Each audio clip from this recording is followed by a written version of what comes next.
Excelentísimas e ilustrísimas autoridades, señoras y señores, como presidente de Nueva Economía Forum tengo el placer de darles de nuevo la bienvenida a Tribuna Andalucía del Fórum Europa, que organizamos con la colaboración de Aquagés Andalucía y de Cajasol Banca Cívica.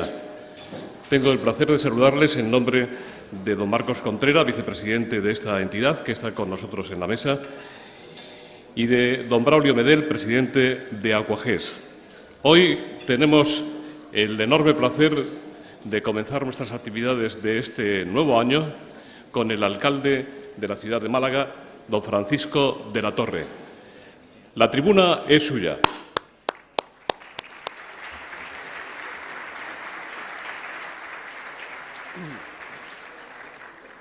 En primer lugar, va a intervenir don Ignacio Martínez, periodista, director adjunto del Grupo Yoli.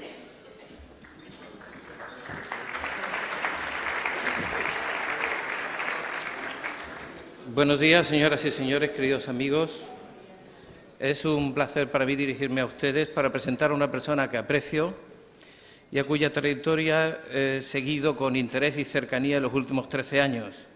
Un periodo que es un tercio de su vida política, sin duda el de mayor éxito, pero no todo fue antes un camino de rosas. Agradezco a Paco de la Torre que me haya pedido que le presente y lo agradezco doblemente porque es un atrevimiento por su parte invitar a un periodista a semejante tarea.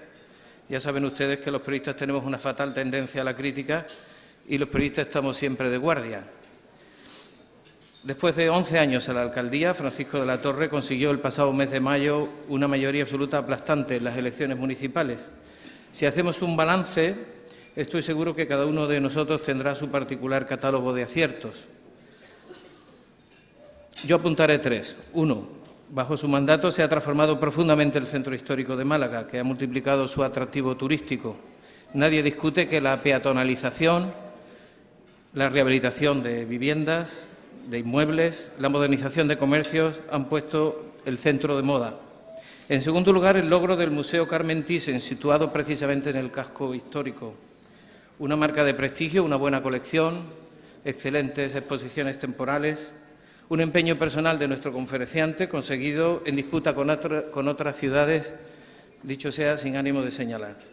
Y 3, su apuesta por la tecnología. Málaga acaba de ser designada la ciudad más inteligente de España, cosa que así dicha de pronto parece un poco sorprendente. Por la filial lo ha hecho la filial de la multinacional IDG, una consultora con medio siglo de experiencia en la gestión de tecnologías de la información. Inmediatamente después se sitúan Barcelona, Santander, Madrid y San Sebastián, que no es un mal elenco. En este índice ha pesado el proyecto Smart City, que lidera Endesa para el aprovechamiento de energías renovables, la repercusión mediática de Málaga Valley y, sin duda, nuestro buque insignia en la materia, el Parque Tecnológico de Andalucía, sede de la Asociación Nacional y de la Asociación Internacional de Parques. Sus empresas, que son 560 en la actualidad, facturan más de 1.500 millones de euros. El PTA, ya lo saben, tiene doble casco, regional por la Junta y local por el Ayuntamiento. Estas 3 cosas, la cultura, el turismo y el conocimiento, la tecnología, son ejes prioritarios para el futuro de Málaga, según la visión de este singular político. Igual que en el capítulo de aciertos, tendrán también ustedes su particular ranking de errores o de fracasos en la gestión. No evitaré citar uno claro, que es el Museo de las Gemas, y otro discutible, como los retrasos en el plan del puerto, y los demás se los dejo a su criterio particular, que cada uno haga el suyo propio. En este capítulo de lo discutible entran de lleno algunas de las cualidades del carácter de nuestro conferenciante, que se prestan tanto al reproche como al elogio, depende del espectador. Que sea un hombre de decisiones lentas lleva a algunos a pensar que es muy dubitativo, mientras que otros alaban su afán por el consenso. Consenso es una palabra complicada en la política española, más allá de la cuestión local. A De la Torre le cuesta, por ejemplo, conseguirlo con el Gobierno regional, con el que nunca ha tenido una fluida relación, tanto que se ha dado a un fuego cruzado de acusaciones de deslealtad. Esto de deslealtad insisto, más allá de la cuestión local o regional, es un deporte nacional que practicamos con tanta pericia que si fuera deporte olímpico seguro que tendríamos medalla segura en todos los Juegos Olímpicos. Y sin embargo los ciudadanos aprecian extraordinariamente el buen trato, la consideración entre los adversarios políticos. En una conferencia a la que asistí en el Ateneo de Málaga, el exalcalde Pedro Aparicio, en junio de 2007, presentado por De la Torre, se dedicaron tantos elogios y buenas maneras que eso fue destacado durante el coloquio y se ganaron una estruendosa ovación en la sala. Más allá de los aciertos y de los errores, en todo caso, tanto amigos como adversarios coinciden en elogiar la capacidad de trabajo de De la Torre. La cultura del esfuerzo es una de las asignaturas pendientes de este país, así que no está nada mal que nuestros hombres públicos prediquen con el ejemplo. Otra de las cualidades de su carácter es la tenacidad, que considero una de las claves para que su carrera política, en la que acumuló no pocos sinsabores, haya culminado con tanto éxito, especialmente a fuerza de intentarlo. Fue un jovencísimo presidente de la Diputación con 28 años, en 1971, cuando el franquismo estaba a punto de fenecer, pero su talante liberal no encajó con las autoridades de la época. En 1976 se afilió a Reforma Democrática, la primera asociación política fundada por Manuel Fraga, pero no entró en Alianza Popular. Su inquietud social le llevó al Partido Socialdemócrata de Fernández Ordóñez y con él a la Unión de Centro Democrático. Fue diputado en las legislaturas de 1977 y 1979. Hay una anécdota de congresista que ilustra otro rasgo de su personalidad, la elocuencia. Cuando la UCD no tenía bastantes diputados para ganar una votación, sacaba De la Torre a la tribuna para que discurseara el tiempo que fuera necesario hasta encontrar por despachos y barras de bar a suficientes señorías para conseguir un quórum. Una especie de aquel personaje de Jefferson Smith que James Stewart hizo en una película que se llamó en España Caballero sin espada. En aquella época participó en el primer gobierno preautonómico andaluz como consejero de Economía, Hacienda y Turismo, bajo la presidencia de Plácido Fernández Viaga. Desde entonces no ha dejado de reclamar una mayor armonía en el reparto de papeles dentro de Andalucía entre los distintos territorios. Por ejemplo, su reivindicación de que Málaga es la capital económica, financiera y tecnológica de la región. Comparto este criterio y apuntaré aquí una discrepancia que hemos mantenido. Para hacer creíble la reivindicación de que Sevilla no puede ser la madre de todas las capitales, Málaga, a mi parecer, no debió disputar a Córdoba la capitalidad cultural de 1916. La debacle ucedista de 1982 le dejó sin acta de diputado y con millones de pesetas en deudas, pero el futuro alcalde malagueño siguió votando barcocentristas. Se enroló en la Operación Roca, esta vez sin avalar letras para no desbordar su pasivo, y tras el batacazo del reformismo se atrevió a acercarse al CDS de Suárez. Unos años después aceptó encantado ser el último de la lista del PP en las autonómicas de 1994 e ir de número 2 detrás de Celia Villalobos en la candidatura municipal de 1995, que sería a la postre su apuesta política de éxito. Durante la campaña electoral del 94 asombró a sus compañeros del partido, hablando largo y tendido del Tratado de Maastricht y de la moneda única. La convergencia española con Europa es otra de las preocupaciones que compartimos, y no solo sobre el PIB per cápita o la cuestión monetaria. Hay convergencias educativas, culturales, de eficacia, de productividad tan necesarias o más. Añadiré en mi cosecha que la Europa unida no debe olvidarse de una de las principales ambiciones del Tratado de Maastricht, que es de 1991, o de la Agenda de Lisboa del 2000, el crecimiento. La austeridad no puede ser la única receta y parece que hasta la testaruda señora Merkel se ha dado ya cuenta. En este lado europeísta es menos conocido que sus hazañas locales, pero Francisco de la Torre es un andaluz viajado. Tiene un excelente francés cultivado durante su estancia en la Universidad de Rennes, en donde hizo un curso de política regional.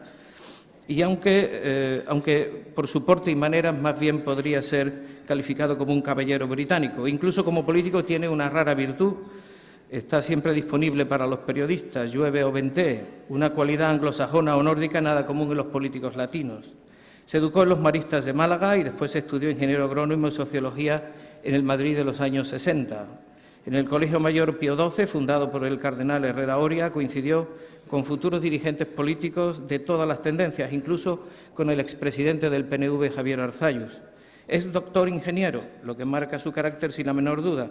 Se le critica a veces que se fija demasiado en los detalles, pero quienes lo hacen se olvidan de que también los ingenieros, como los periodistas, están siempre de guardia. y ninguna estructura funciona si no están en orden todos sus elementos. Voy terminando. Cuando quiera que la ciudad de Málaga le ponga una calle a Francisco de la Torre, o mejor una avenida como la que ya tienen en Sevilla Luis Gruñuela o Manuel del Valle, como la que yo creo que debería tener en Málaga Pedro Aparicio, quizá se planteen una duda a la hora de rotularla.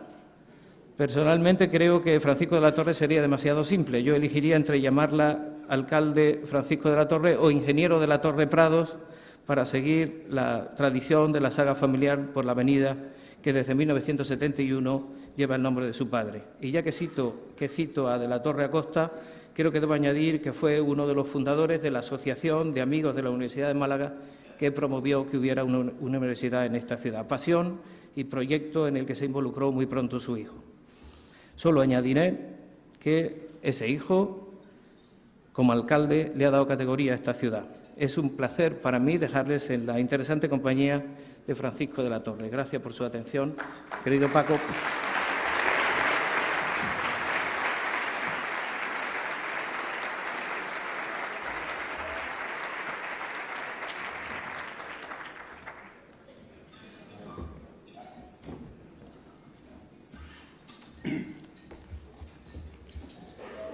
Buenos días a todos y a todas, queridos amigos. Muchas gracias por estar aquí, por hacer un hueco en la tarea. Muchas gracias al Fórum Nueva Economía por invitarme a este cambio de impresiones con ustedes en unos momentos muy especiales de la vida española.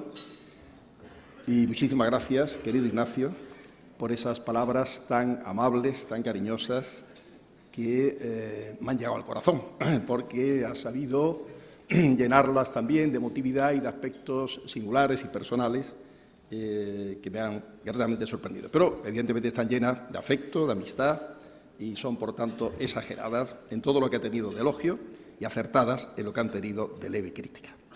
Dicho sea, entre paréntesis. Quiero agradecer a las entidades patrocinadoras, tanto a Aquagés, cuyo presidente nos honra como presidente de Aquagés, y presidente de Unicaja, es inevitable, va unido de una manera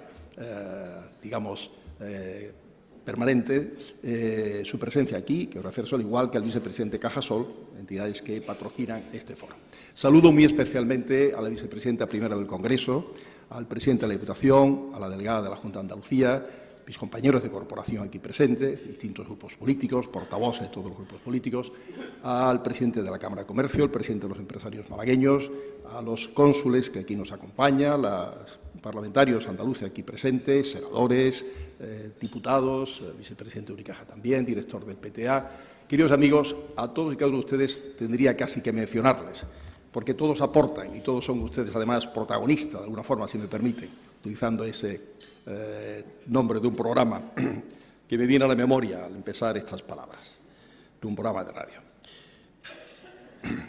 Decía que estamos en un momento difícil, un momento muy especial de la economía española, de la sociedad española y también de la economía europea y de algunas otras economías, pero muy especialmente de la española. El momento más difícil desde que tenemos democracia, esa democracia cuyo nacimiento ha evocado Ignacio Martínez con sus palabras. Y el momento más difícil, dicen algunos expertos, desde la crisis del año 29. Y algunos inclusive aventuran que esta crisis es más dura y más fuerte que la del 29. Y que nos sostenemos porque tenemos mecanismo de compensación, mecanismos, redes de seguridad, estado de bienestar, una capacidad, una sabiduría económica y de gestión que en otros momentos no existía. Es inevitable y es lógico que diga unas palabras que van a ser, seguro ya, por ustedes conocidas y cada uno tendrá su opinión de cómo se origina esta crisis que nos afecta tanto, ¿no? Y que se apunta hacia el sistema financiero a nivel internacional, sobre todo, pero también a nivel nacional, que se equivoca, que da créditos excesivos, que inventa productos sin garantía suficiente, que quizás plantea unos objetivos dentro de la gestión con planteamientos no bien, justificados, que estimulan esos productos no suficientemente sólidos, y eso incorporado o sumado con un estallido inmobiliario, estallido de la burbuja inmobiliaria, que en alguna forma era previsible, pero que nadie sabía cuándo iba a ocurrir, o no, aunque se tenía la sensación de que el ritmo no podía seguir. De ello hablaremos luego también. ¿Qué es lo que hay que hacer cuando un problema surge, un problema de esta envergadura? Pues reaccionar de inmediato. Yo recuerdo, Ignacio evocaba los años 70, el año 73 hubo una crisis ya del petróleo y como una reacción de algunos países europeos.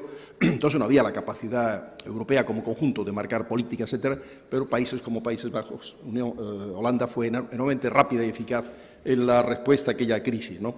Y aquí se ha tardado, en España en concreto, en identificar el problema, en aceptar que había una crisis y actuar en consecuencia. Es necesario, eso es obvio y todos estaremos de acuerdo, adaptar los gastos a los ingresos. Y si los gastos superan a los ingresos, porque tienen que superar, tenemos que ser muy selectivos, y comento y aludo un poco a alguna de las palabras que dice Ignacio, muy selectivo en esos gastos que superen a los ingresos para tener una política social suficiente y para también plantear estímulos en el emprendimiento, que son necesarios hacer, mantener y continuar. Evidentemente hay que ser prudentes cuando se da una situación de gasto superior a ingresos. No puede la deuda pública aplastar a un país, no puede la deuda devorar los presupuestos, no puede consumir un porcentaje tan alto de los presupuestos en la carga de la deuda, porque de alguna forma nos impide desarrollar con parte de esos recursos otras políticas alternativas que serían más interesantes. Y vemos además que en ese sentido, el sentido de la respuesta a la crisis, lo que ha ocurrido después de las elecciones con el nuevo Gobierno es que ha habido una actuación que nadie puede dejar de calificar de rápida, de contundente, de tomar el tema directamente en las manos, el problema, que se ha actuado con determinación. Se podrá estar plenamente de acuerdo o no plenamente de acuerdo, pero se ha actuado con rapidez, con contundencia. Y, evidentemente, para nadie, y menos para el Gobierno, digo para nadie, pues en fin, en definitiva, quienes simpatizamos y apoyamos al Gobierno, todo el mundo sabe cuál es mi posición política, nunca es grato tener que aceptar una subida de impuestos o plantear una subida de impuestos. Cuando se hace es porque, efectivamente, lo que te encuentras supera las previsiones de lo que tenía. Si se repasa el discurso, permitidme este comentario, aunque trato que mi intervención sea lo más institucional posible, pero es lógico hablar de la actualidad, se repasa el discurso de Mariano Rajoy en el momento de la investidura en el Congreso de los Diputados, plantea sus reflexiones sobre la base del 6% de déficit público y, por tanto, cuál es la reducción que hay que hacer para llegar al 4,4% en el año 2012 y los 16.000 millones de euros que hay que, digamos, reducir en la diferencia entre gastos e ingresos. Cuando nos encontramos una diferencia o se encuentra el Gobierno una diferencia superior, nadie puede sorprenderse de que haya unas medidas que, de entrada, para dar un mensaje de tranquilidad hacia el ámbito europeo y hacia lo que se llaman los mercados, que es una realidad que está ahí, para disminuir la presión sobre el costo de la deuda pública española, pues que se trate, definitivamente, de plantear un mecanismo de dar más ingresos al mismo tiempo que se reduce gastos.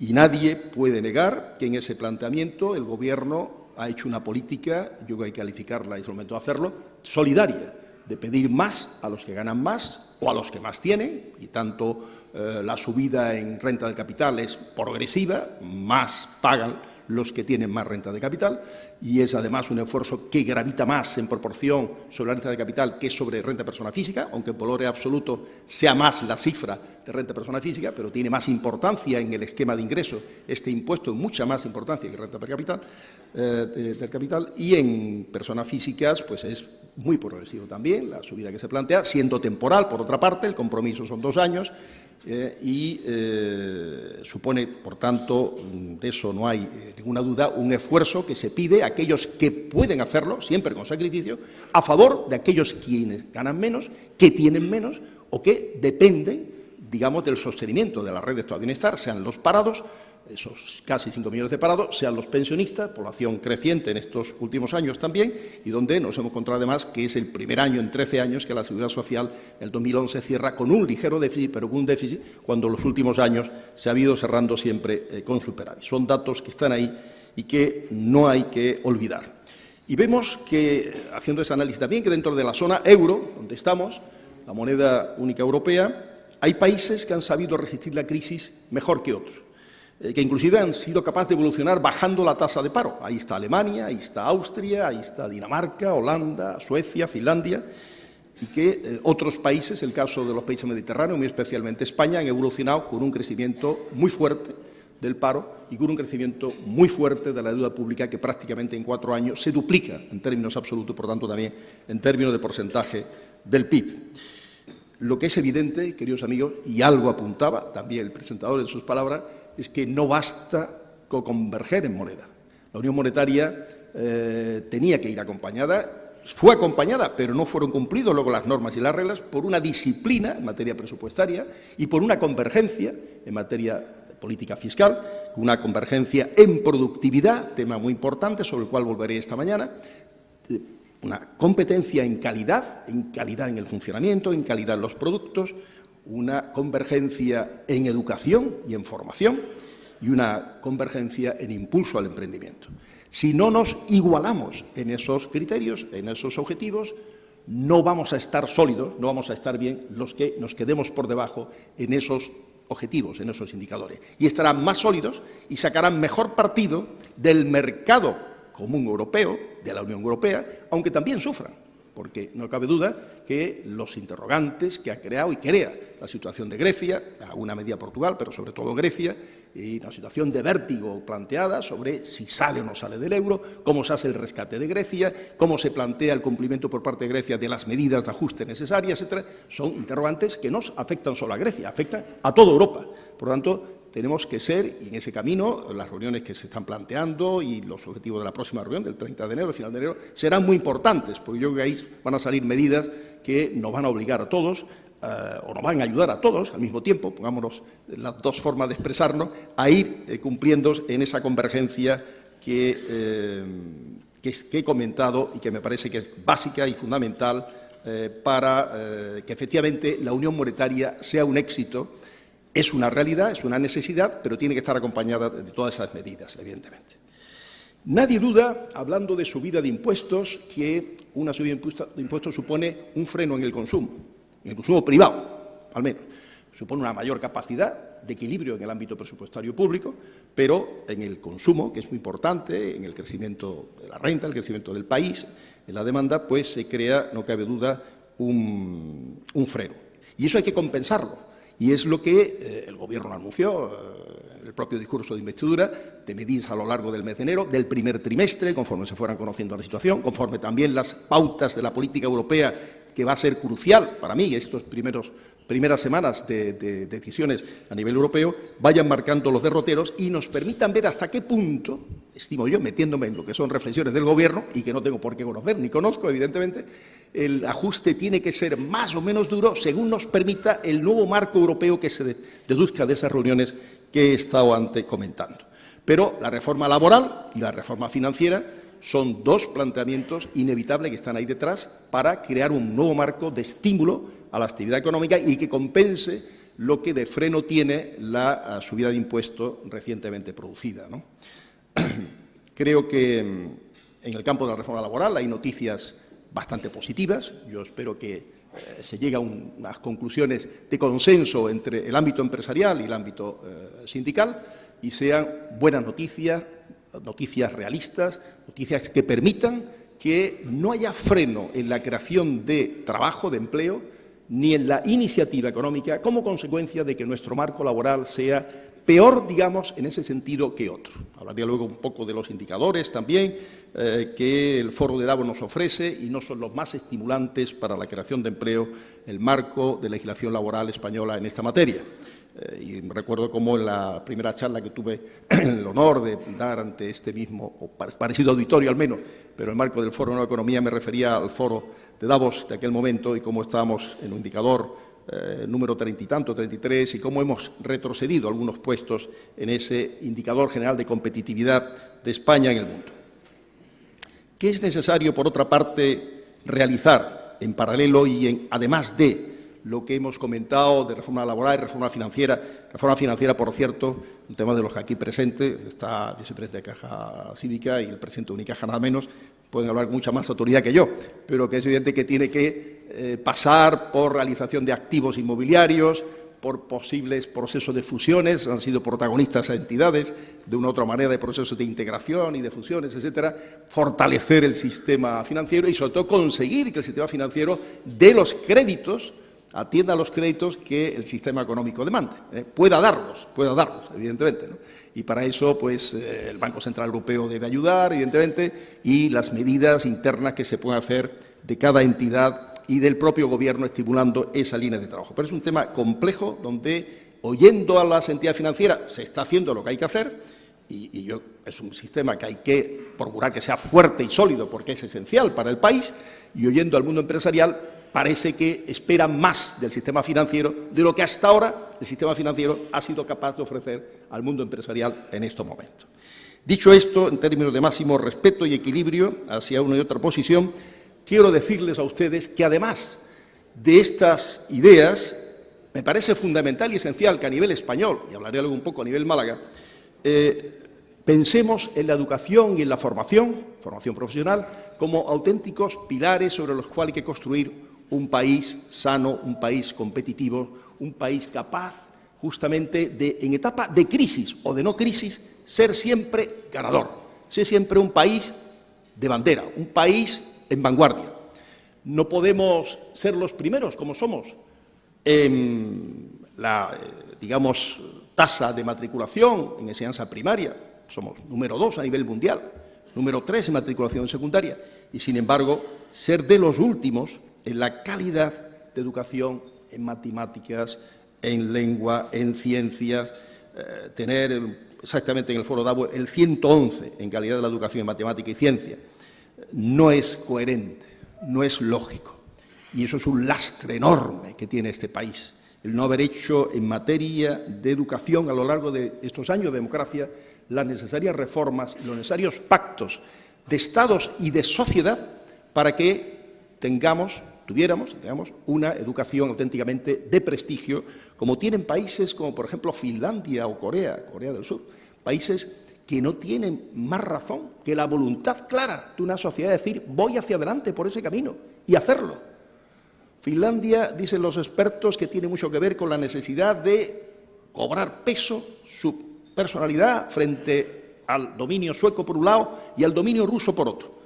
Y la necesidad clara que la mujer finlandesa ha entendido de que la educación es básica para el futuro de sus hijos y ha defendido que la educación sea, pues, efectivamente desarrollada por los mejores profesionales. En Finlandia no ganan más los profesores de primaria que en España, pero son, con todo respeto a los de España, vamos a decir, los mejores profesionales dentro de Finlandia. No me pongo a compararlo con los de España, los mejores profesionales. ¿Por qué? Porque tienen el orgullo de que forman parte de un sistema esencial para el país, básico para el país. Todo el país está convencido que la educación es llave del progreso, llave de la igualdad auténtica, por tanto, de la democracia de verdad, y que en un sistema basado fundamentalmente en la enseñanza pública, 90% son escuelas públicas, tiene una calidad de la cual se sienten orgullosísimos. No solamente el número de idiomas que domina, sino la capacidad de comprensión, manejo de teoría y de práctica. Bueno, aquí tenemos una escuela que no llega más que a secundaria, en Fuengirola, donde hay una buena concentración de finlandeses, y es un ejemplo de cómo funciona en relación a nuestro sistema escolar, que con todo respeto nos queda un camino largo que recorrer en ese sentido. En Corea, basta recordar un dato. Después de la independencia de Corea, salir del dominio japonés, estamos hablando del año 1945, después de la Segunda Guerra Mundial, Corea sale con un 22% de alfabetismo, de ciudadanos que saben leer y escribir, un 22%, un 78% del alfabeto. Hoy es el país más en vanguardia en materia tecnológica, en materia digital. Es el país primero del mundo que van a tener tabletas electrónicas, como este modesto iPad que me acompaña, pues todos los alumnos de las escuelas primarias y secundarias del sistema escolar de Corea. Un sistema basado más quizás en el esfuerzo, más muy asiático en ese sentido, como el chino también, donde las horas de trabajo son muchas más, los días de trabajo y de escolarización al año muchos más que en el sistema occidental, y las horas de trabajo de cada día son también muchas más de las que se hacen aquí. Bueno, yo me inclino más por el finlandés que el coreano, y me inclino sobre todo por un modelo español. El modelo español, que no se trata aquí hoy de hacer una teoría sobre este tema educativo, hay expertos en la sala mejores, más que yo en esta materia, pero sí donde aprovechemos las fortalezas. Si, por ejemplo, los colegios concertados son más buscados por los alumnos, porque ahí hay, aparentemente, según creen ellos, más calidad, pues apoyemos ese sistema, sin descuidar los públicos. Yo creo que los públicos lo que tienen que hacer es competitivos con los concertados. Y al final ese mecanismo de competitividad y de elección de colegio puede ser una de las fórmulas de que se dé, en fin, los premios, los estímulos suficientemente escogidos y, sobre todo, que los mejores sean los profesores. El sistema de selección de profesorado, por las razones que sea, sistema de bolsa de interino, etcétera, no ha conducido al final a que los mejores profesionales de nuestras universidades, como sí pasa en Finlandia, sean los que plantean, abran y construyen los cimientos de una sociedad capaz de ser en ese sentido modélica y ejemplar. Yo creo que los datos de fracaso escolar deben de hacernos recordar a todos la gravedad del tema. Estamos en unos índices altísimos y dentro de España, Andalucía más alto que otras zonas, y si vemos una correlación, y le animo a que hagan ese ejercicio, hoy de vez en cuando salen estadísticas, muchas veces en la prensa, una vez de fracaso escolar, otra de paro, hay una correlación, más fracaso escolar, más paro, más formación educativa, más posibilidad de inserción laboral. Los que no llegan, los que no consiguen terminar la secundaria, más de la mitad en paro. Los que tienen formación universitaria, 70-80% trabajando. Son datos de España, son datos actuales de nuestro entorno. Son datos que golpean la realidad de los chicos que no terminaron la secundaria con el boom inmobiliario y hoy vuelven a ver cómo pueden hacer estudios para poder hacer una inserción laboral. Tema a reflexionar. Tarea de todos, por otra parte, queridos amigos. La educación no solo tarea de las escuelas, es tarea de las familias y ahí está también el desfase que puede haber entre unos y otros y cómo compensarlos del ambiente que hay en cada hogar. Y tarea de toda la sociedad. Un gran reto, un gran pacto a nivel de sociedad. José Antonio Marina, ese gran estudioso y gran sociólogo y una medida filósofo y pedagogo, le gusta emplear una frase de que las tribus africanas se dice que es donde se aprende, en definitiva, donde el niño aprende, toda la tribu, o sea, todo el ambiente, lo que quiere decir en definitiva, traducido a nosotros, es toda la sociedad. No estamos ya en el estado tribal, pero sí a nivel de sociedad, toda la sociedad es la que, en definitiva, impregna de educación y de formación a los alumnos. Innovación, queridos amigos, un tema de actualidad siempre. La innovación tiene que ser una apuesta de un país que quiere estar en vanguardia. Y aunque haya habido en el ajuste presupuestario un descenso, que lo está ahí planteado, yo creo que para poner de relieve que, excepto el tema social, todo puede ser tocado, estoy convencido que en cuanto el Gobierno pueda, presupuestariamente volverá a dar los medios necesarios en materia de innovación desde de los recursos propios.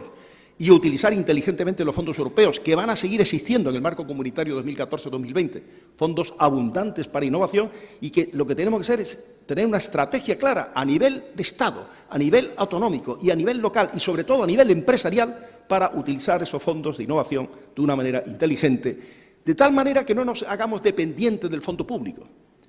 A ver si digo bien esta idea. Si nosotros quitáramos hoy las ayudas públicas en innovación, europeas o estatales, en toda Europa, ¿en qué países la innovación se mantendría? ¿En los nuestros? ¿En los mediterráneos? No. En los del centro y norte de Europa sí. Porque allí hay una cultura propia de innovación. Y las empresas son capaces de hacer innovación per se, porque es el mejor negocio que puede hacer una empresa. El mejor negocio que puede hacer un sector. Invertir en innovación. Y eso es lo que tenemos que ir aprendiendo. No depender tanto de la cultura y de la subvención, que hay que aprovecharla inteligentemente, pero aprovecharla para crear una estructura sólida, independiente, convencida de las necesidades de este tema. Y por ahí estoy seguro que el Gobierno marcará pautas de cómo sumar esfuerzos privados a los esfuerzos públicos. Precisamente el foro transfiere, yo veo a la directora del Palacio, que está por aquí, 8 y 9 de febrero, graben esta fecha en su memoria, de este año, ya mismo, menos de un mes, que tiene lugar en Málaga, será una ocasión magnífica para que esa cultura de utilización de la innovación por parte del mundo empresarial, de lo producido como conocimiento por las universidades, por los centros de investigación, pase, o por las empresas más importantes, empresas tractoras que tienen ya convencimiento en esa materia, pase y impregne también a la pequeña y mediana empresa, que es la que tiene que sacar a este país de la crisis. Como dice muy bien Jim Clifton, el presidente de Gallup, actualmente, en una entrevista que publicó un diario nacional, no diré el nombre para no hacer publicidad de ninguno, el pasado 31 de diciembre, dice, hablaba de Estados Unidos, dice, todo el empleo creado en los últimos 10 años de Estados Unidos ha sido pequeña y mediana empresa. La pequeña y mediana empresa es clave, algunas se convierten luego en grandes y multinacionales, pero son claves para la reactivación de la economía, para la creación de empleo, y en ese sentido es muy importante que la pequeña y mediana empresa se impregne de esa cultura de la innovación, de la investigación y del desarrollo, de la aplicación práctica del conocimiento al desarrollo. Emprendimiento general, vocación de empresarios. Ser capaces de que eso a la sociedad le llegue y le llene. Tenemos, querido presidente de los empresarios malagueños, que hacer una alianza permanente desde las administraciones con vosotros. Presidente de la Cámara, igualmente en esos términos me dirijo. Desde los ayuntamientos, desde las administraciones autonómicas, desde todos los ámbitos. Transmitir a la sociedad que los empresarios son básicos. Antes hablábamos de la educación, otro pilar básico de una sociedad moderna, de una sociedad competitiva, de una sociedad de vanguardia. Y para eso hay que hacer muchas cosas. Para eso hay que transmitir ese mensaje positivo del mundo empresarial, de que es el que genera empleo, el que genera riqueza. Si no hay riqueza no podemos repartir, si no hay empleo está en paro, más población, etc. Y una vocación especialmente sólida del emprendedor para exportar. Cuando el consumo interno baja, y hemos hablado de ello, baja con motivo de la crisis en general, baja si hay una política de impuestos a lo mejor más recaudatoria también, etcétera, tenemos que basarnos en el mercado exterior, en los mercados de los países emergentes. Otros lo han hecho.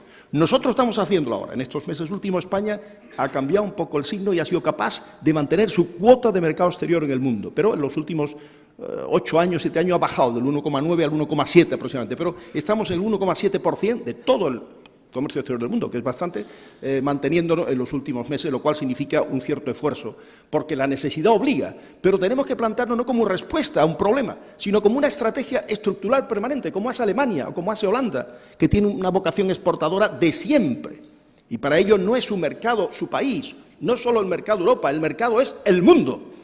Estamos en un mundo globalizado, y si estamos globalizados para lo malo, para la competencia, que nos hace daño, que nos disputa, tenemos que ser inteligentes y utilizarlo para lo bueno. Quiero decir, voy allá donde hay mercado, donde hay actividad, donde puedo invertir, donde puedo vender. Hay que estar, y para eso hay que prepararse, hay que saber idiomas. Tenemos que tener nuestras universidades, y no he saludado a la vicerrectora de Extensión Cultural, que representa aquí a nuestra rectora, pero sé que está aquí, Isabel Calero, hay un saludo, y al vicerrector Morales también, el grupo universitario, el vicerrector Caro también. Les saludo con todo afecto. Nuestras universidades produciendo, como hacen en Alemania, titulados capaces de entender lo que es la cultura, la formación, la lengua, las características, la estructura económica de los países de América Latina, de África, de Asia, especialistas en distintos aspectos. No en un solo país, en todos los países del mundo, entre todas las universidades. Quizás las universidades tienen que especializarse, no cada universidad puede dominar todo, pero tenemos que ser capaces de hacerlo. Y que nuestras empresas encuentren en esos titulados la gente capaz de abrir mercados, de abrir espacios, de moverse por el mundo con facilidad. El profesional español no está mentalizado a hacer ese esfuerzo, está mentalizado en encontrar trabajo cerca de su casa. Si puede ser en su barrio, si puede ser en ciudad, antes que en otro sitio. Y yo comprendo los que somos de Málaga, queridos amigos, permitidme este detalle hacia el chauvinismo malagueño. Lo comprendo, un paraíso como el de Málaga no se encuentra en ningún otro sitio del mundo. Pero aún así, queridos amigos, para volver al paraíso hay que ser capaz de conquistar otros espacios, aunque sean menos paradisíacos, y volver aquí, inclusive desde aquí, tener empresas capaces de decir, Málaga sede de empresas multinacionales de proyección internacional, ¿por qué no?, capaces de conquistar grandes espacios comerciales en el mundo. Eso es factible de hacer, otros lo hacen, ¿por qué nosotros no lo vamos a hacer? ¿Y qué podemos hacer en Málaga? Y voy terminando, porque la pauta es que no sea más de media hora, creo que estoy pasándome casi del tiempo, y sobre todo hay que dejar espacio para el coloquio. En Málaga tenemos que ser capaces, además de captar talento, no solamente de producirlo, sino captar talento. Y lo podemos hacer muy bien. Hemos demostrado, yo creo, en estos años, la apuesta clara por la vocación tecnológica, lo decía Ignacio Martínez, y no voy yo a repetirme en ese sentido, pero hemos recorrido un camino que tenemos que utilizarlo inteligentemente. Tenemos que tratar, aprovechar las sinergias que se crean y las oportunidades que se crean con los logros ya conseguidos. Logros que han venido por mérito de la propia ciudad o por esfuerzos hechos por uno o por otro. Cuando hablamos de Smart City, y hay que hablar en este caso de Endesa, no importa hacerlo porque ha hecho un gran esfuerzo Endesa en esa materia, o IBM, y centros de otras empresas y centros de investigación, etcétera, hay que reconocer que Málaga supo captar, ganó en ese concurso dentro del CEDETI, dentro de la propia Endesa, por los méritos de la ciudad, por su modernidad de instalaciones eléctricas, por sus apuestas tecnológicas, parque tecnológico, universidad, etcétera. Pero todo eso ahora hay que aprovecharlo más y mejor. Tenemos que hacer que continúe, tenemos que hacer que las empresas malagueñas aprovechen esa oportunidad. digan, ¿qué me ofrece? Seminarios sobre ese tema, un clúster de empresas malagueñas dispuestos a trabajar en ahorro energético mediante las TIC, que eso en definitiva es Smart City hoy en Málaga.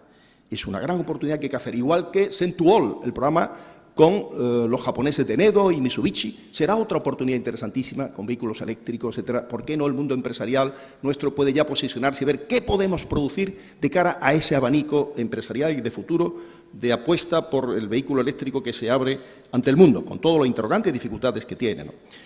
Esa captación de talento se tiene que apoyar también que tengamos una buena oferta cultural, y es una de las líneas de trabajo de Málaga en estos años que tenemos que seguir. A veces habrá que rectificar en algún punto, si no sale bien, pero siempre la apuesta que se hace, como es el caso de Tabacalera, comento de pasada lo que dice Ignacio, está ahí sólidamente en los edificios y tendrá utilidad, una u otra, pero la apuesta por la oferta cultural museística, por la oferta cultural del auditorio, y veo a los arquitectos que han realizado el proyecto, a pesar de la crisis, tenemos que ser capaces de irla modulando, irla desarrollando para que Málaga tenga una oferta desde el punto de vista de la música, desde el punto de vista de la danza, por supuesto teatro, cine, etcétera, que sea capaz de convertirse en una ciudad siempre de referencia, una ciudad atractiva para vivir, para los que están aquí de Málaga y para los que pueden venir de fuera. Y la apuesta por el turismo, que es una manera de exportación de servicios. Nosotros no somos una zona industrial en el sentido clásico, como otras de España, que al ser exportadoras tiene una tasa de paro más baja que la nuestra. Eso es una realidad. Pero sí podemos en el turismo ser realmente más operativos todavía de lo que ya somos. O sea, más turismo de congresos, más turismo cultural, más turismo de ciudad, más turismo de costa, ¿por qué no? Más turismo de cruceros. En todas las líneas tenemos que ser claramente operativos.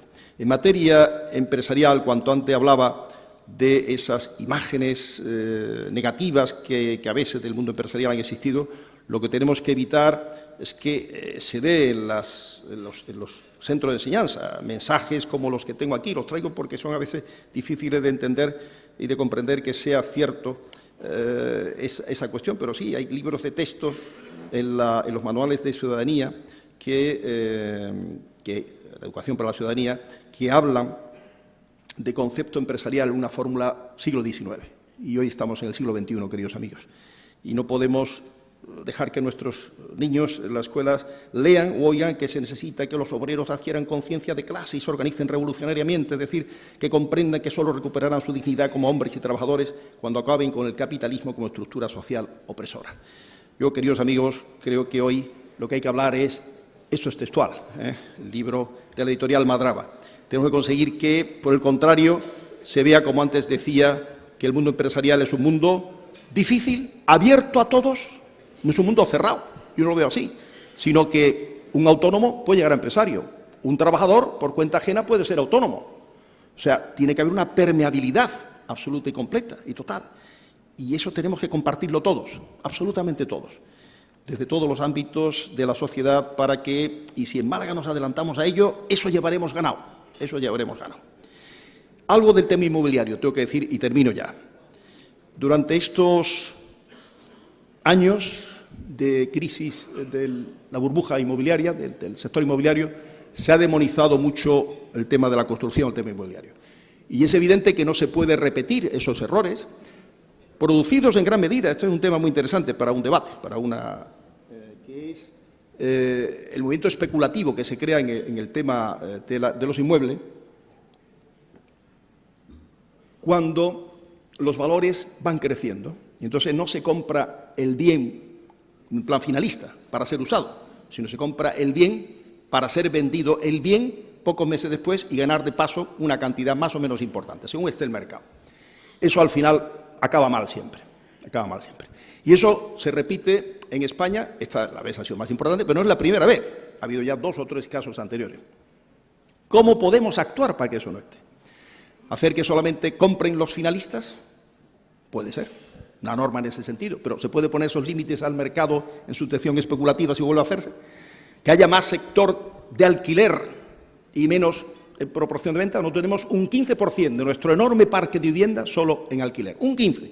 85% en propiedad, una cultura de la propiedad que va en los genes de los españoles, el ADN de los españoles. Y yo creo que no tiene por qué ser así. El sistema de alquiler, previamente, rompe un poco la tensión especulativa en la compra, ¿no?, en alguna forma. Bueno, yo lo dejo ahí como un tema a pensar también, cómo hacerlo.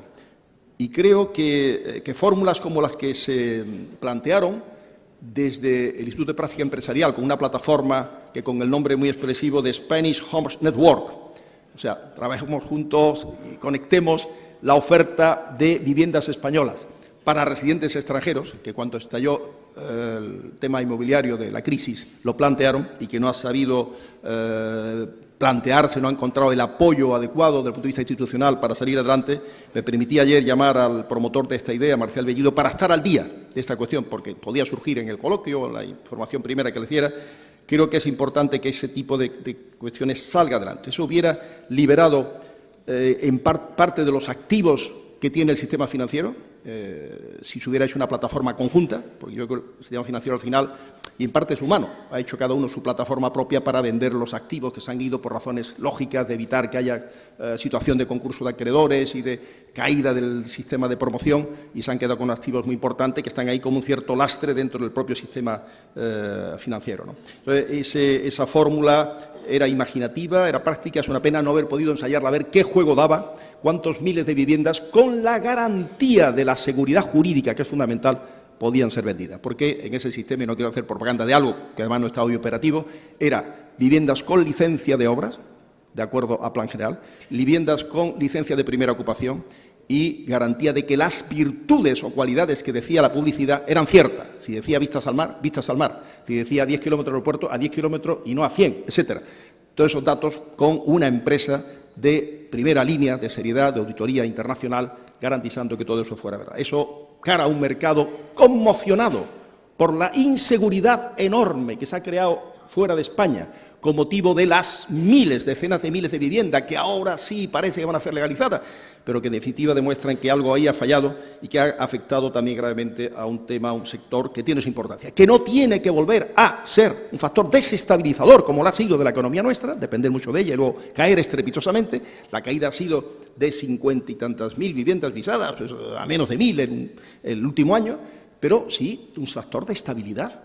Factor de estabilidad para empleo, para actividad económica, no solamente la vivienda que se termina, sino la vivienda que se ocupa, lo que eso genera de vida, etcétera. Nos interesa que esos stocks parados, muertos, que son lastres, no solo en bancos, sino también en la sociedad y en la provincia nuestra, cambien y se muevan.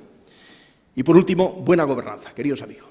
Buena gobernanza es lealtad, transparencia, colaboración entre todas las administraciones, sean del color político que sean, diálogo, poner en común los objetivos, hablar sobre ellos, colaborar, por ejemplo. Yo siempre la buena gobernanza la he entendido, en el plano autonómico, descentralizar en el plano local.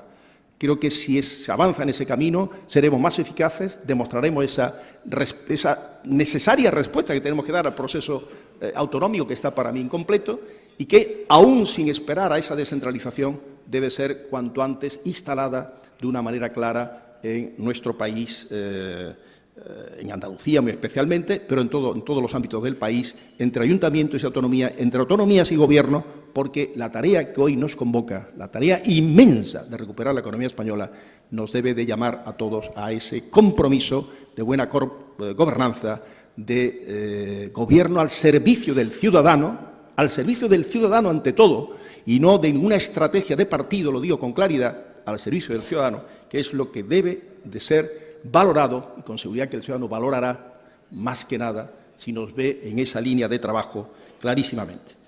Yo creo, y es la única concesión que me voy a hacer al plano, digamos, político, que pueda haber mejores perspectivas, nuevas perspectivas en Andalucía después de las elecciones, lo digo sinceramente, y de una manera de respeto hacia otras posiciones políticas, y creo que eso nos ayudará a esa buena gobernanza. Pero yo la he querido y la he tenido como propósito siempre.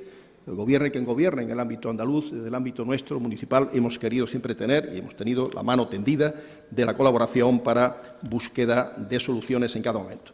El momento actual, queridos amigos, es de tal urgencia, es de tal importancia, estamos en un momento tan crítico de la economía europea, de la economía española, que todos tenemos que hacer un esfuerzo enorme en ese sentido, en todos los sentidos. Y ya sí termino de verdad, porque al final, queridos amigos, no miremos solo hacia el Gobierno, no miremos a lo que sale cada viernes del Consejo de Ministros, no miremos a lo que se debata, que sí hay que mirarlo en el Parlamento, por supuesto, y mirar lo que hace el Consejo de Ministros, pero miremos también lo que podemos hacer nosotros, de cada autonomía, de cada ayuntamiento, de cada empresa, de cada español, de cada hogar, de cada sitio, de cada espacio de nuestro territorio, de nuestra ciudad, de nuestra provincia, para impulsar este país adelante, como todos los españoles, todos los andaluces y todos los malagueños y malagueñas se merecen. Muchas gracias por su atención y estoy abierto al coloquio que quieran.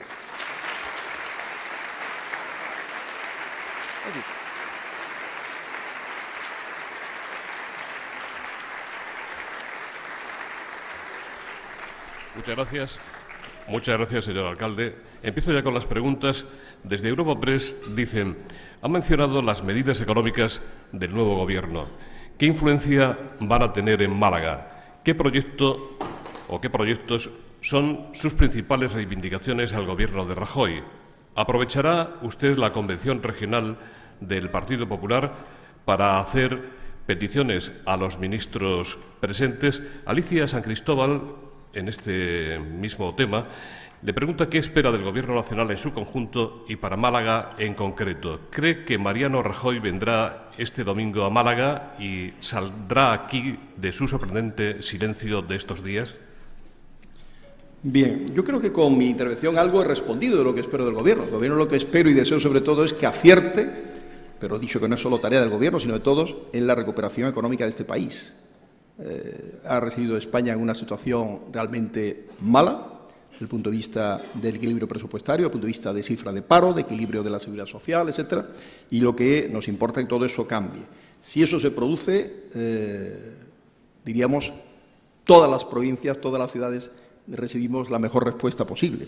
Es evidente que los proyectos que nosotros tenemos en la ciudad, no con este Gobierno, ya con el anterior Gobierno a nivel nacional, yo he ido modulando nuestros planteamientos. Yo comprendo que haya menos recursos, lamento que ya no esté la delegada de la Junta, pero ella lo ha oído, haya menos recursos en la autonomía para inversiones que antes, porque hay menos recursos presupuestarios, es lógico. Lo he dicho cuando se presentó el presupuesto 2012, lo que sí lamentaba, y tenía que haber hecho la Junta, es un esfuerzo de clarificar, de transparencia, de haber dicho en qué se va a gastar el dinero, evidentemente. Pero también comprendo que el Gobierno a nivel central, vamos a ver lo que sale de presupuesto para el 2012, pues tenga menos recursos para inversión que el 2011. Si tenemos menos recursos y queremos mantener política social y políticas activas de empleo, para inversión habrá menos recursos. Hay que poner más el acento en lo que puede hacer la iniciativa privada que en lo que pueda hacer la acción pública en materia de empleo. Pero no renunciamos a ningún proyecto, ni siquiera al del Guadalmedina, fíjese, que es ambicioso, porque además lo tenemos en vía libre, desde el punto de vista de consenso, seguro que lo alcanzaremos, con el concurso de ideas que está para el mes de febrero finalizando el plazo de presentación de las propuestas y luego pues el jurado irá viendo cómo se van eligiendo las mejores propuestas y formando algo donde podamos ponernos de acuerdo todos y podamos plantear luego pues las fases correspondientes para hacerlo. He aludido al auditorio y no renuncio al auditorio y ya me he movido para ello. No sé el éxito que tendré, porque cultura, ¿cuánto va a tener para inversiones? No lo sabemos todavía. Y dentro de lo que tiene para inversiones, ¿tiene para hacer algo nuevo y no solo continuar lo que tiene ya en marcha y comprometido? Pues todavía no lo sabemos, evidentemente. Es difícil contestar esa pregunta, pero lo que sí puede estar tranquilo, quien lo ha hecho, es que no vamos a cambiar un ápice nuestra propuesta de proyectos y de ambición para Málaga, sabiendo que, lógicamente, en estos años serán menos las inversiones en infraestructura. Y que la clave está más, y lo dice de alguna forma Torreblanca en un artículo reciente, en tener... Él habla de software y hardware, llama hardware la infraestructura y software la educación, ¿no? Y la utilización inteligente de la infraestructura. Tenemos que hacer un esfuerzo, sobre todo ahora en este país, más en educación, en formación, como antes decía, que a lo mejor en propia infraestructura. Hemos tenido tasas dedicadas a infraestructura triple que Alemania en algunos años, aprovechando los fondos europeos. Puede que fuera necesario, pero el mismo Torreblanca en otro artículo que hace un análisis, una comparación con Dinamarca, dice Dinamarca, bien, es verdad que es un país llano, pequeño, fácil de comunicar, no tenía buenas carreteras, pero sí tenía buenas escuelas. No tenía buenos ferrocarriles ni puente que conectar al continente, pero sí tenía buenos centros para mayores. Y sí practicaba una política de punto de vista social extraordinaria, ¿no? Bueno, y tenía un buen tejido empresarial. Esa es un poco la clave. Yo no iría repitiendo, hay que ir cambiando un poco el chip. ¿Qué es lo que tenemos que hacer? Tenemos que ir cambiando un poco en ese sentido, sin renunciar a nuestros objetivos de mejora, evidentemente. ¿Rajoy vendrá o no vendrá? Pues será cuestión de su agenda. Nosotros estaremos encantados de que venga. Y miro hacia el presidente provincial, que sé que se mueve en esa dirección, no es natural, ¿no?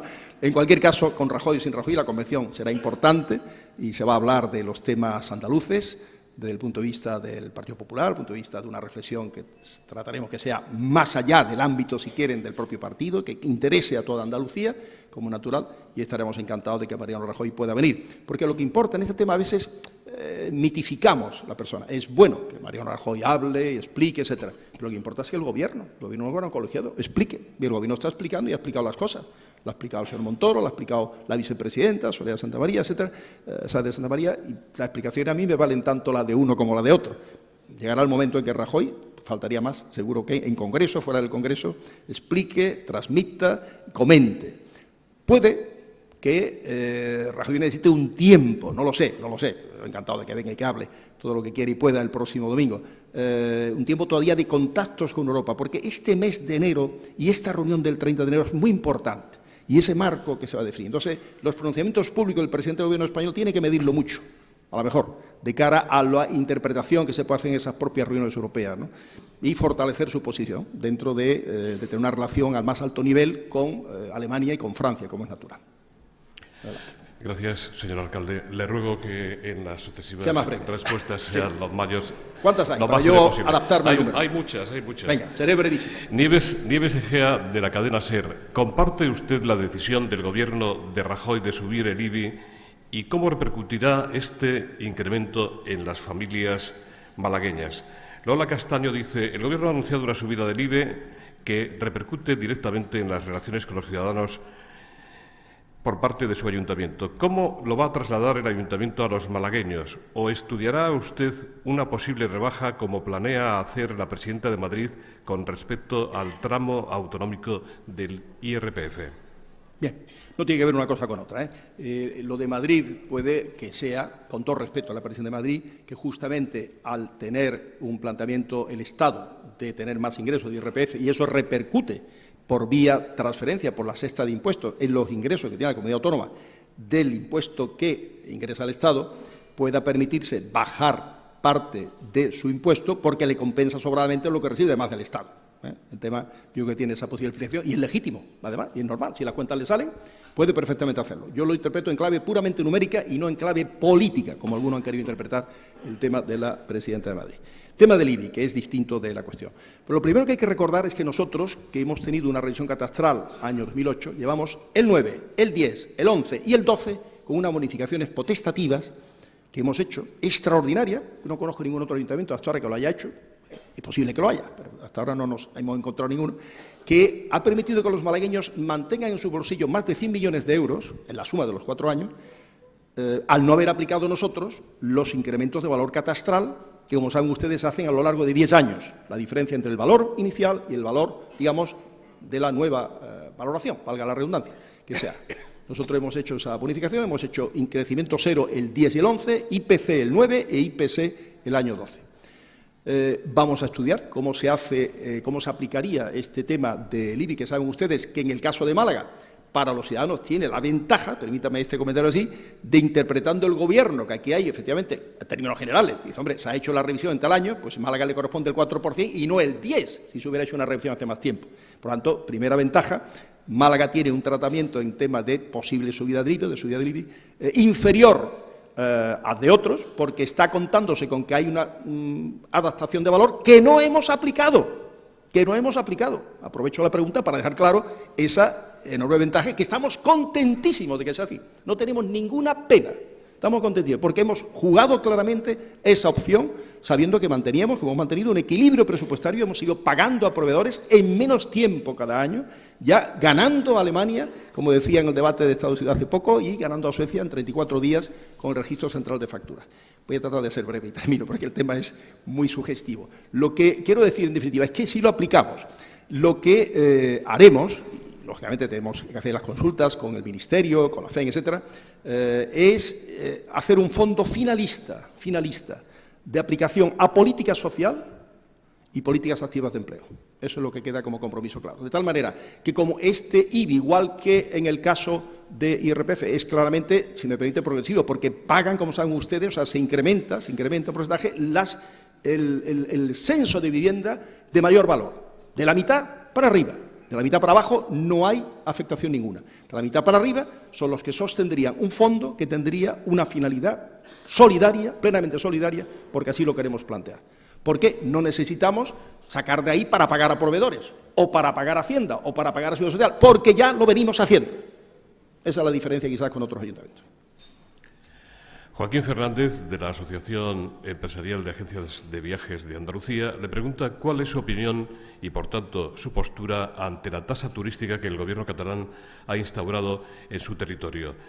También Dolores González le pregunta, ¿cree que debería hacerse en la Costa del Sol algo parecido a lo que se está haciendo en Cataluña para ayudar a los municipios turísticos costeros con esa tasa? Yo, con todo respeto a lo hecho en Cataluña, no soy partidario de la tasa.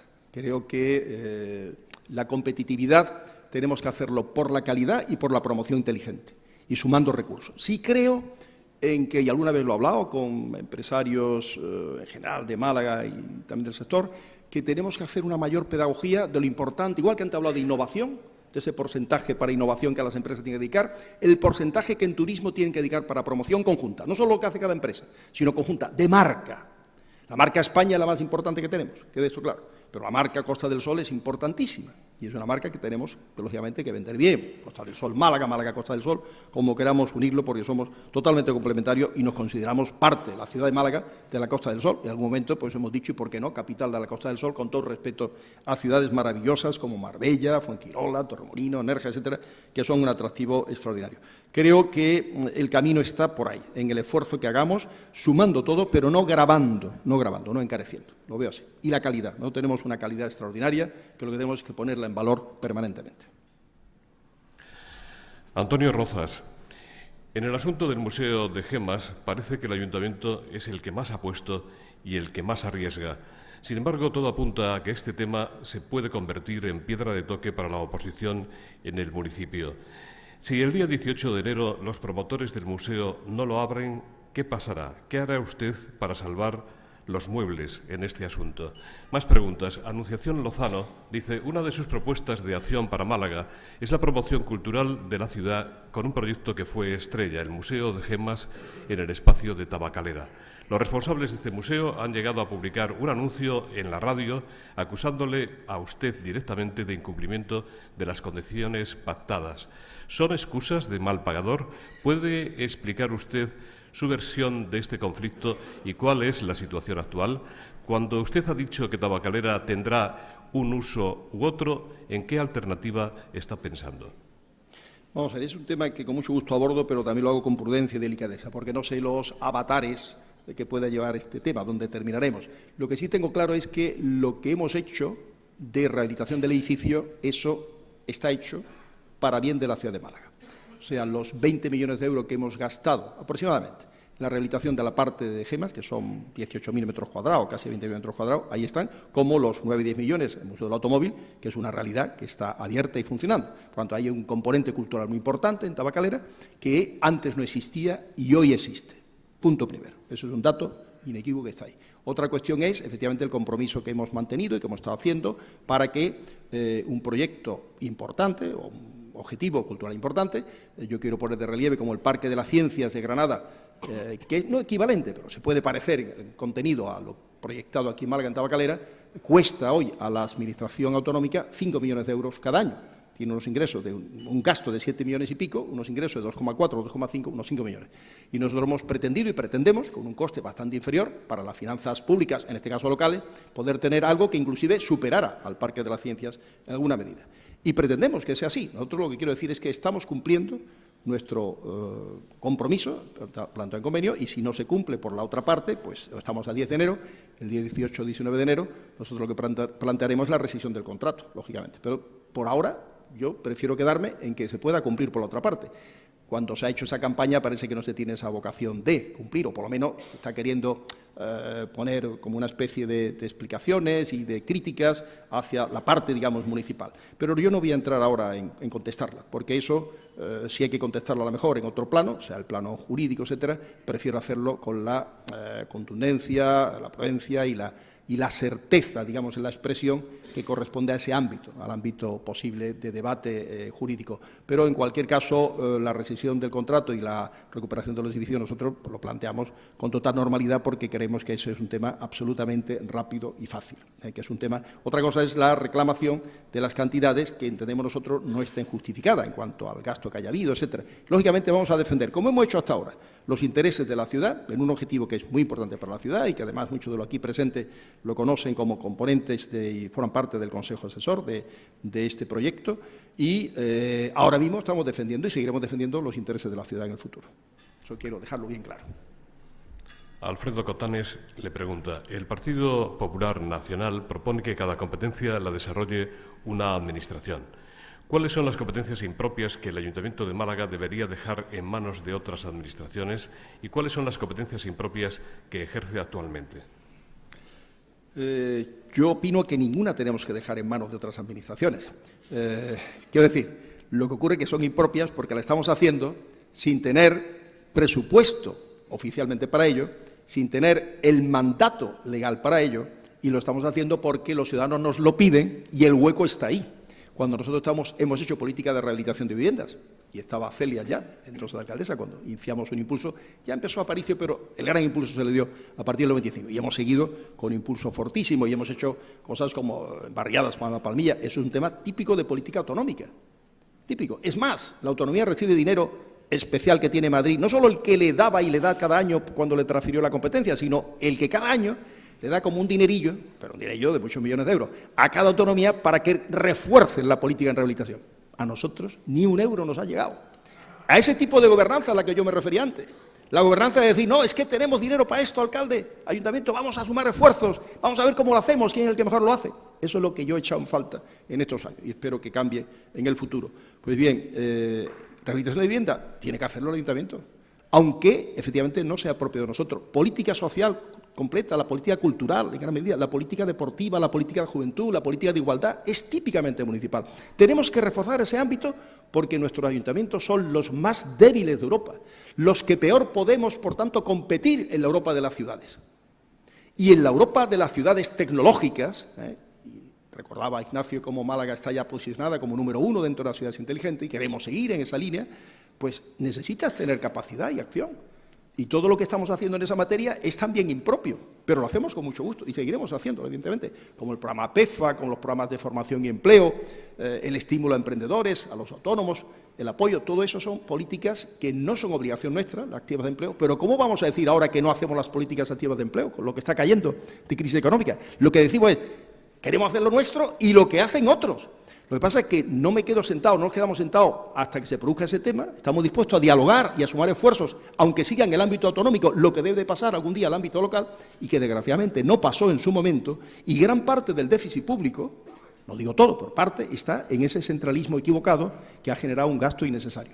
Baste recordar una cuestión. El Estatuto del año 81 decía que la administración periférica de la Junta sería a través de las diputaciones provinciales. Si se hubiera hecho eso, ese debate estéril para mí, diputaciones sí o no, hoy no tendría sentido. ¿Pero qué pasaba el año 81? Pues que había la mitad de las diputaciones, gobernaba el Partido Socialista más Partido Comunista más PSA y en las otras gobernaba UCD. Y no hubo entonces esa visión de Estado que hay que tener, decir, ¿qué me importa quién gobierne en la Diputación? ¿Qué me importa a mí si tengo que servir a este país bien? Lo que hay que hacer es evitar un gasto público absurdo. Si tengo una estructura histórica ahí, se desaprovechó. Ese es el tema. Y como eso, igual, los ayuntamientos existimos desde hace miles de años, estamos ahí. Que hubiera mucho más barato, hubiera sido las competencias lógicas que tienen que pasar al ámbito local, desde la autonomía, pasarlas inmediatamente, sin tocar bolas. Es el balón que llega y el jugador que lo alarga rápido, al que tiene que jugar, al que tiene que hacer la jugada, que es el jugador local, cerca del ciudadano, para fortalecer la democracia. Esa idea la tengo clarísima, ¿no?, que tiene que ser así. Yo no sé si he contestado adecuadamente. O sea, creo que no tenemos ninguna que tengamos que dejar en otro ámbito, que tenemos muchas que estamos haciendo, esa es nuestra obligación, pero mi vocación es esa. Yo no soy de los alcaldes que dicen, no, yo lo que quiero es dinero y no más competencia. No. Yo quiero, lógicamente, que esté bien resuelta la financiación local, que en este país nunca se ha abordado, abordarla bien, pero al mismo tiempo más problemas, más competencias, evidentemente, porque más competencias, más problemas, para dar mejor las soluciones, porque creo en la capacidad de solución que tiene una administración local. Ahora, para eso, amigos, hay que ser gobernantes ejemplares.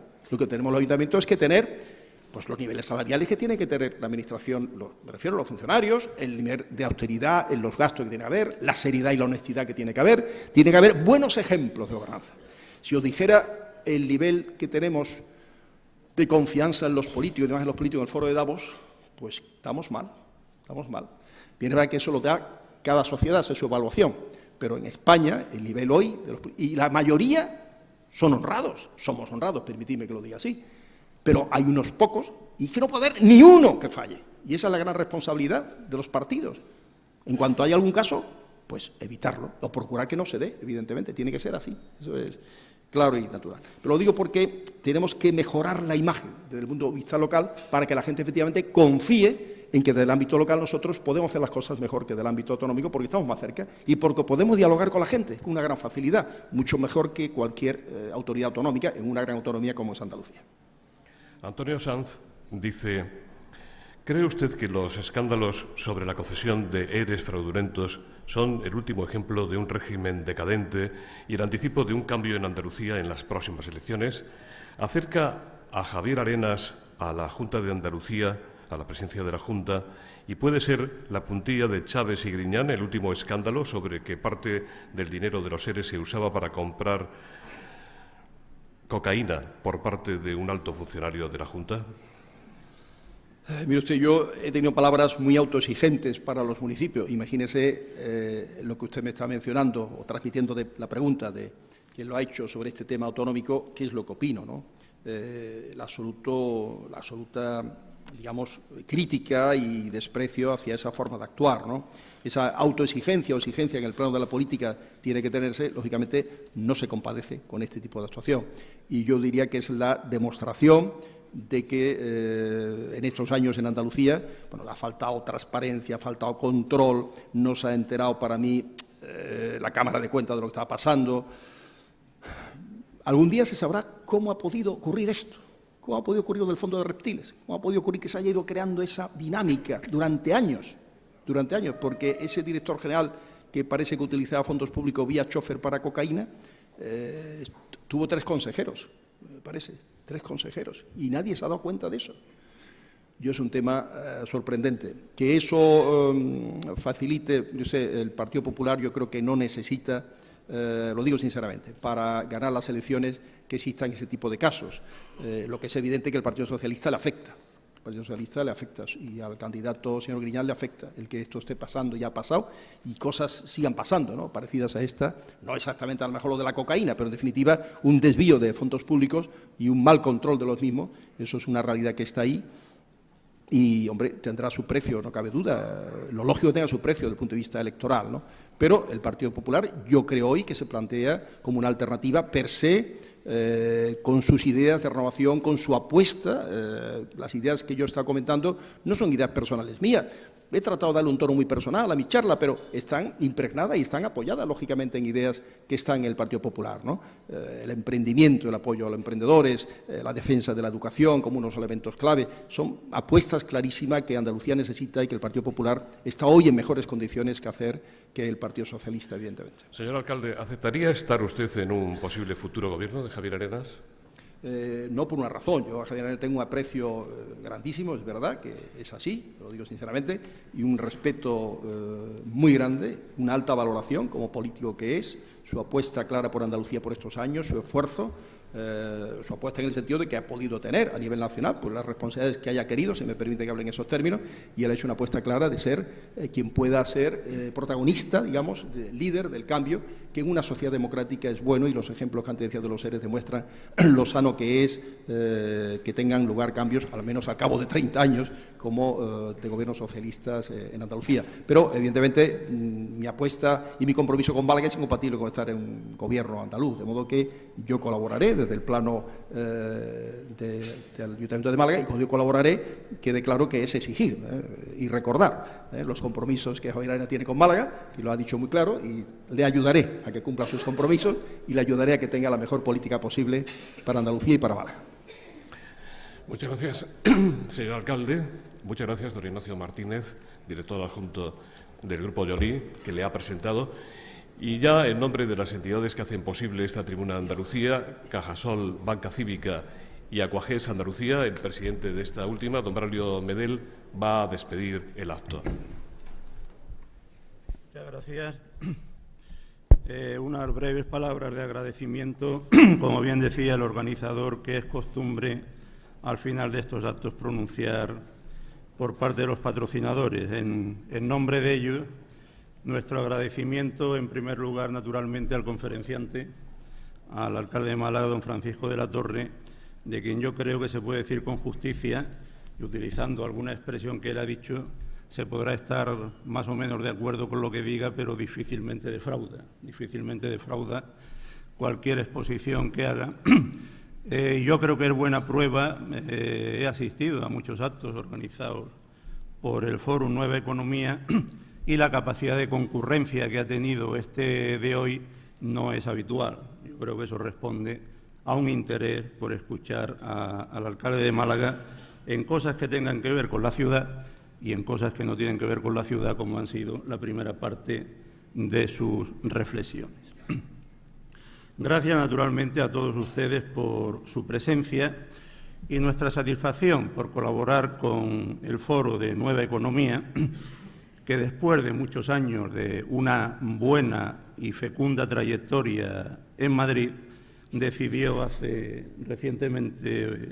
poco tiempo, establecer unas tribunas en las comunidades autónomas más significativas y entre ellas Andalucía. Yo creo que es bueno siempre, y en especial para Andalucía, que haya foros de debate independientes y con credibilidad para contrastar ideas y para escuchar ideas. Eso es bueno siempre, y especialmente en momentos malos. Siempre es bueno, momentos idóneos de la vida social, contrastar ideas, pero me parece especialmente útil hacerlo en los momentos menos buenos. Y creo que también es un acierto el que estas presentaciones del Foro Nueva Economía en Andalucía pues tengan una doble sede entre Málaga y Sevilla, y me parece finalmente muy acertado que la primera de este año se haya desarrollado aquí en Málaga y haya tenido como protagonista al alcalde de Málaga. Nada más, muchas gracias y un muy feliz año 2012 a todos. Muchas gracias.